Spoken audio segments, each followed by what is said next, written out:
Okay, now with the dry brushing, I usually use up to 6, but mostly these 3 colors, what I call my weathering palette, is buff, everything's Tamiya acrylics, buff, flat earth, khaki. Do a little mix, mostly buff, but adding a little bit of the other colors. Remove, dry brushing most of the paint, and then go over the pieces. Again, the pieces have been washed. As I mentioned, it gets a little stiff, so they receive the dry brushing very nicely. Any texture in the pieces will stand out.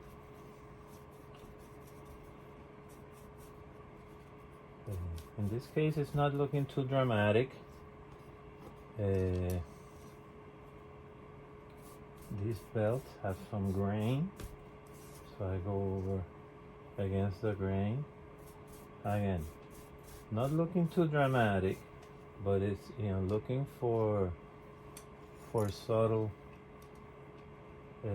highlights that'll make the whole piece look more detailed, and at least in my eyes, more lifelike. See, so again, as I mentioned before, it's tricky dry brushing with acrylics because they get dry really fast. But what I do is I use the same paint to keep the paint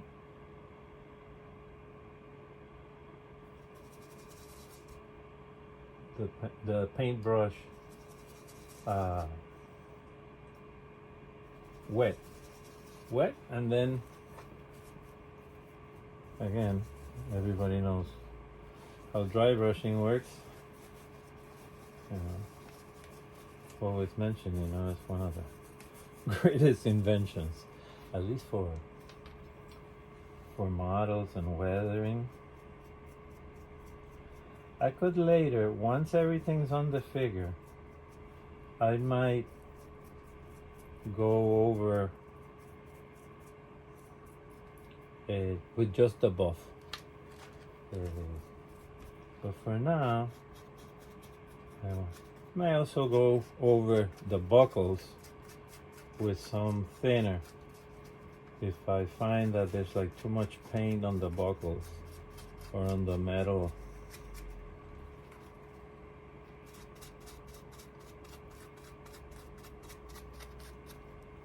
See, again, talking anything dramatic, if it turned out too dramatic and you don't like the effect, wait until it dries. Sometimes it tones down a bit. I really like this pouch with all those, whatever they are, medic stuff. Maybe some, what is that? Morphine, some other alcohol here.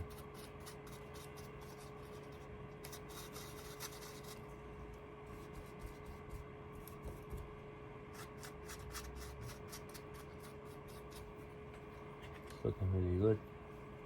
Let's go over these bandoliers, which again, they're not munitions, they're medic, let's call them knickknacks.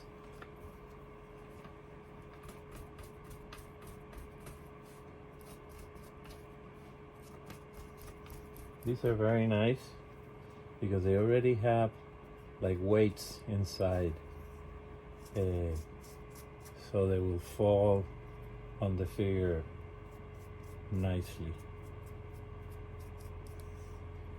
They didn't have any weights, well the fabric might not fall as nicely as it is right now.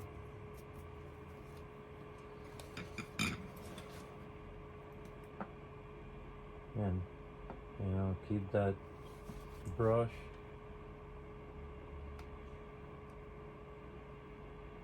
I much later found out that there's drying retardants for these acrylics.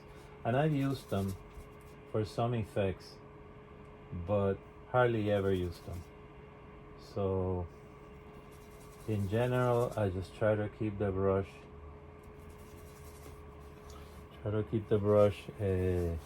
wet enough for the dry brush effect. Again, by going over here, I'd be looking for any edge, any seam. It just makes everything stand out.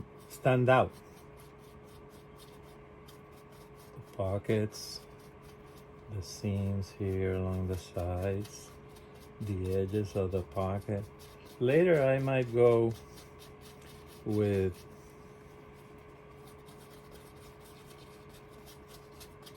some more dirt color, more of this color on the areas like the elbows, below the knees. For some reason, you know, you would think the knees is where it gets dirty, but if you look at photographs, they would get dirty more under the knee as they're dragging along. I like how the boots turned out. I might not do reverse dry brushing in cleaning them out. I like the dusty look.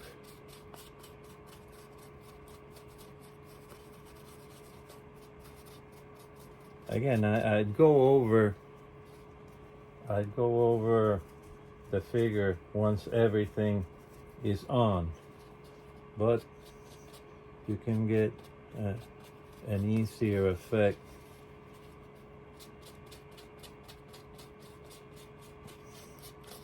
without the equipment on, accessing the areas.